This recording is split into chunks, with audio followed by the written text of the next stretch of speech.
All over this happens.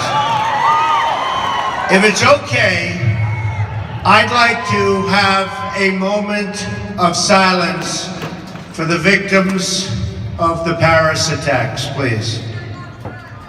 Terrible. What's going on is terrible.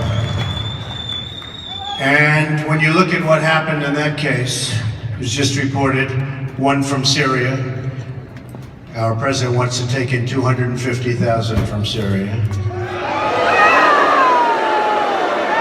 I mean, think of it, 250,000 people, and we all have heart, and we all want people taken care of and all of that. But with the problems our country has, to take in 250,000 people, some of whom are going to have problems, big problems, is just insane. We have to be insane. Terrible.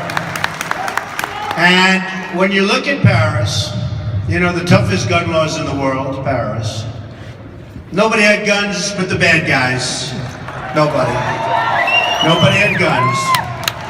And they were just shooting them one by one.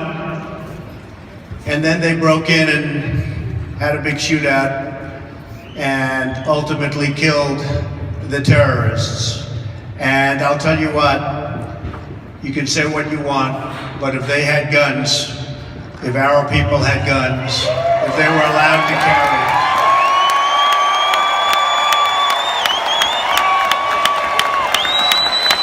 it would have been a much different situation. I hear it all the time. You know, you look at certain cities that have the highest violence, the highest problem with guns and shootings and killings.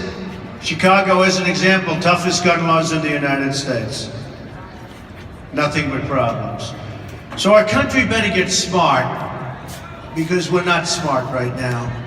And I don't know if you noticed, but for 2 years I've been saying, bomb the oil fields, right?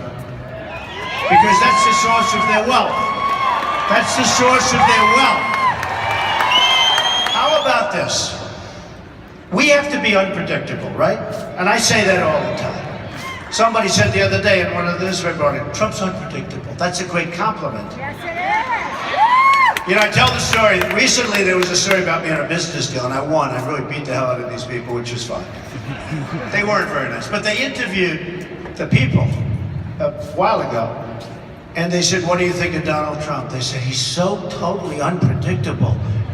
And I beat them because of unpredictability. Now, sometimes you want to be unpredictable for your own reasons, and it's purposely unpredictable, not like you don't know what you're doing. You got to be a little bit unpredictable in life. And they said, he beat us because we couldn't figure him out. He's a good poker player. We couldn't figure him out. So here's the problem. President Obama announces last week, we are going to send 50 troops, our finest, into Syria and into Iraq. We are going to send them. They'll leave tomorrow around 8:15. They'll be arriving, they'll be landing at a certain airport in about 14 hours. And they should be getting off the plane. So if you want to set up your military and your everything to try, they have a target on their heads. These 50 people have a target on their heads. So now all over Syria and Iraq, they're looking for these 50 guys. These are the top guys. These are the top people that we have. Why does he have to say that? First of all, it sounds bad to say 50, because 50 sounds like 50. So he didn't even get good publicity. It's sort of like either you do it or you don't do it, right?